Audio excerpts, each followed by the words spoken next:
Welcome back to Hollywood Recapped. Today we will recap a romantic drama movie, 365 Days. The film begins on the island of Lampedusa, on an isolated building close to the sea. A business conference is taking place on the roof of this building between two organizations. Two individuals converse with Massimo's father as Massimo and his father's advisor, Mario, stand beside him. These two men have a business proposal. They want Massimo's father to get active in human trafficking. Regardless of the promise of a good cut from the business, the old man is not keen. Rather, he calls his closest counsel, Mario, and turns away from the men. Simultaneously, Massimo is pointing a pair of binoculars towards the surging ocean. A gorgeous woman is enjoying and raising her palms to the sky in the scene. His father approaches him and inquires as to what he was glancing at. His father looks at the same woman as Massimo passes him the binoculars.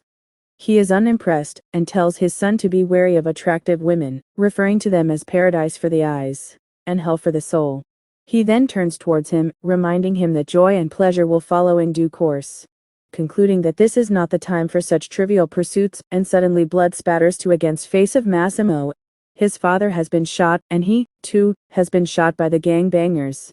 Both father and son collapse to the floor in an instant. Massimo's father dies on the spot, but Massimo is saved, thanks to CPR. After 5 years, Massimo is in San Francisco on family-owned business. During a conversation with top executives, Massimo learns that the company was only able to acquire 12% of his family's holdings. The scenario quickly shifts to Warsaw, Poland. We are presented to Laura Beale, who has been castigated by another employee at a hotel staff meeting. Back in San Francisco, Massimo requests a reimbursement with a 10% interest charge. When the top investor makes it almost impossible, a group of guards enter to symbolize terror. Massimo asserts power by frightening board members and boasting that when he's through, he'll acquire the company and eliminate every executive. Laura Beale and Massimo got into different vehicles in their home towns following their meetings in Warsaw and San Francisco. Laura takes up her phone and records a seductive cleavage clip in the taxi.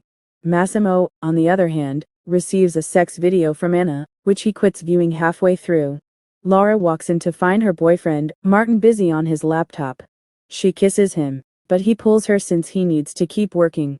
He also informs her that they've got an early morning flight and advises her to take some rest.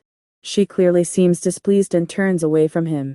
When Massimo returns to Italy on a private aircraft with Mario, he learns that a container containing cocaine has been hijacked. A young person, Domenico, commits to discover and punish anyone who is responsible. However, at the news, Massimo remains silent. Nevertheless, he collects his rage and walks to his cabin. He immediately grabs the flight hostess and forces her to have oral sex with him. At the same time, Laura is satisfying herself with a sex toy in her bedroom in Warsaw. Laura lands in Italy the very next morning with her lover Martin and closest mate Olga. Martin reveals her 29th birthday to everybody in the restaurant where she enjoys her birthday, who sings her a birthday song in favor. Laura's favorite beverage is brought to the table by the waiter. She gives a small smile and thanks Martin for noticing, but her boyfriend is perplexed. He admits that he didn't actually had any idea of the drink. Laura is dismayed, so she separates herself and tells the gathering that she needs to visit the restroom. Consequently, she is unable to locate the restroom and is unsuccessful in her quest. She collides with Massimo, and for a quick moment they glare into each other's eyes before Massimo questions if she's lost. The following morning, Laura and Olga are savoring the noon sunshine at the pool. Laura informs her best friend that she have not seen Martin since the morning, and that she has phoned him on his phone. Olga is astonished and wonders how he could do that on her birthday. Laura takes up the cause to disclose her relationship problems, claiming, "I'm not the most important thing to him." She acknowledges that Martin prioritizes his buddies and career over his love. Suddenly, her boyfriend Martin comes, with big smile on his face. He claims to have gone to Edna and had the fun of his life. This enrages Laura, who recalls him that they had intended to visit this venue together.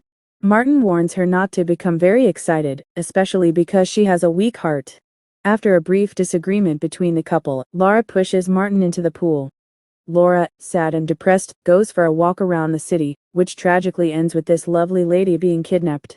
She awakens the next morning in a strange room with barred doors. Later that night, the doors are opened, enabling her to leave the room. She is taken aback to discover a portrait of herself on the wall, but before she could even grasp it all, Massimo emerges beside her. She identifies him right away as the man from the restaurant, but she passes out before she can make sense of her surroundings. Soon she regains consciousness. She confronts her captor, wondering why she is in an unfamiliar house with him. Massimo has her seat and then tells her exactly how he saw her at the airport, how he nearly died, and how his father was killed in front of his eyes 5 years ago. He informs her that as his heart stopped beating, a picture of her appeared before his eyes, and that he would see such an image every day until he finally did. He has indeed been wandering the world for her, always hoping that one day she will be his. He continues by stating that he would never have sexual relations with her without her approval. Laura, on the other hand, is unconvinced by his explanation, and informs him that he can't simply abduct her and demand her to cooperate. She quickly requests to be allowed to leave the mansion and return to her boyfriend, friends, and family. Massimo declines and gives her a collection of images proving Martin's infidelity. He goes on to say that his team moved her bags from her hotel room and left a message to her now ex-boyfriend, Martin. Martin is informed in the letter that she will be returning to Poland. Laura is not swayed by these activities and attempts to barge out on Massimo. However, his vicious hands hold her and he cautions her not to drive him into rage, going to release her from his hold. He makes an offer that she has 365 days to be in love with him. If she doesn't have affections for him by her next birthday, he'll let her go. Laura drew a gun and points it at her kidnapper, but it only takes a few moments for Massimo to seize the gun and hold her against by the wall.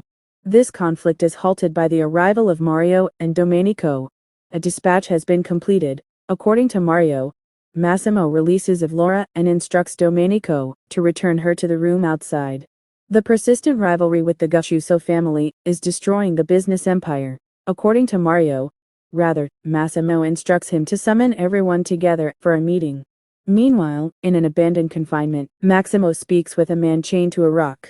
Alfredo is the man being convicted for trafficking children to a brothel. Massimo promises his captive that his presence would be erased from the world, as punishment for his wickedness. Laura attempts to flee the house while Massimo is engaged with his work. Her plan, however, was thwarted when she watched Massimo and his men shooting Alfredo to death. She gasps in terror at the scene of this occurrence. The very next morning, Massimo informs her that Alfredo was punished for trafficking children, stealing, and deceiving his family. Laura once again ignores his responses. Instead, she requests her cell phone and laptop, which Massimo swiftly denies. He assures her that these would follow in due course, but she is required to first prepare for a journey. Laura smacks him all over the face in an unexpected twist of events, but this time, Massimo does not respond. Laura calms him gently, and has a nice breakfast with Domenico. She takes a sleep before Massimo reappears. He pulls her to Edna this time, where she shops the most costly clothes and shoes. Laura attempts to flee again after a short struggle in one of Edna's stores, but she misses again. Before she goes too far, Massimo stops her and advises her to wear proper shoes the next time, if she intends to run. Now, she is able to speak to him and Laura asks him if he truly means what he said over not touching her without her approval.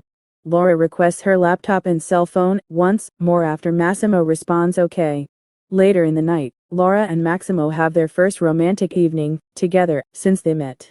Laura directs the conversation, inquiring about his business, but Massimo shares nothing. He says that he owns a handful of clubs, hotels, and restaurants that he inherits from his father. But, he adds, this was not the lifestyle he desired for himself. During this talk, Massimo gets a text message from Anna, the lady who provided him with the obscene video at the beginning of the film. He quickly dismisses the text message and returns his attention to the chat with Laura. Laura receives her phone and laptop after dinner. She contacts her mother to assure her that everything is alright. She has a job offer in Sicily, Italy, that will keep her away for a year.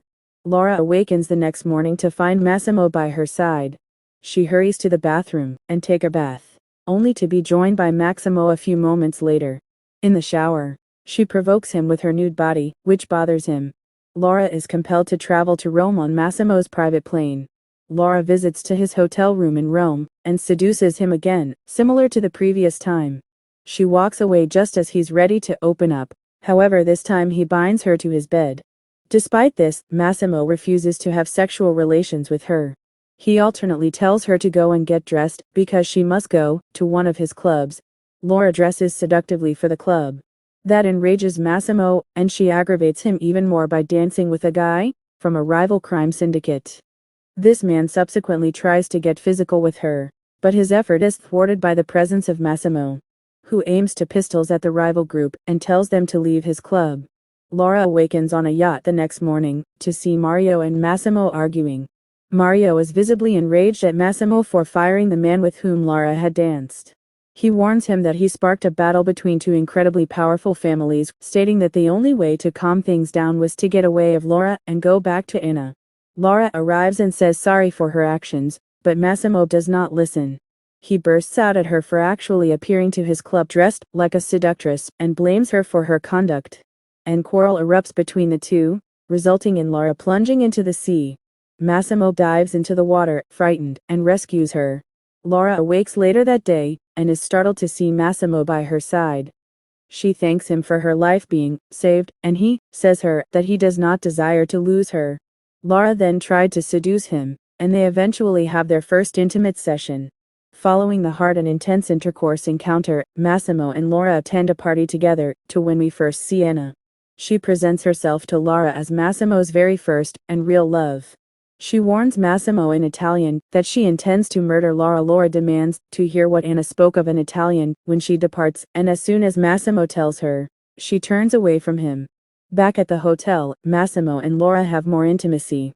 But, as soon as they are through, Massimo informs Laura that he is sending her back to Warsaw to visit her family. He also says he'll accompany her as soon as he's ready. He tells her for the first time, just as he is ready to leave, that he loves her.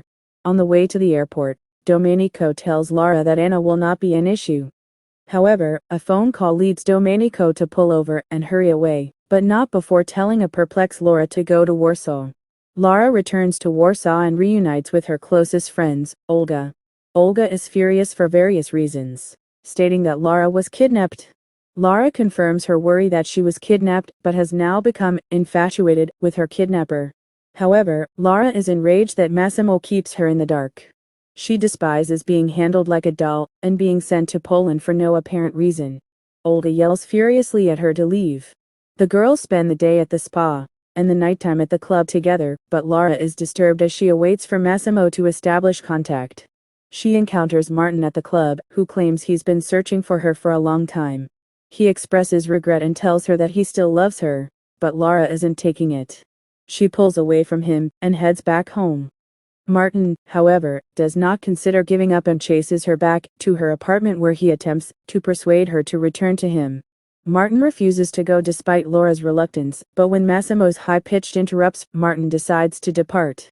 Laura is enraged at Massimo for going missing for so long, but her rage swiftly transforms to passion. When he grabs her again, they become intimate once again. Laura realizes that he has been injured when she rips his shirt, but Massimo tells her that the matter has been resolved. She then informs him that she no longer requires 365 days, because she has been infatuated with him.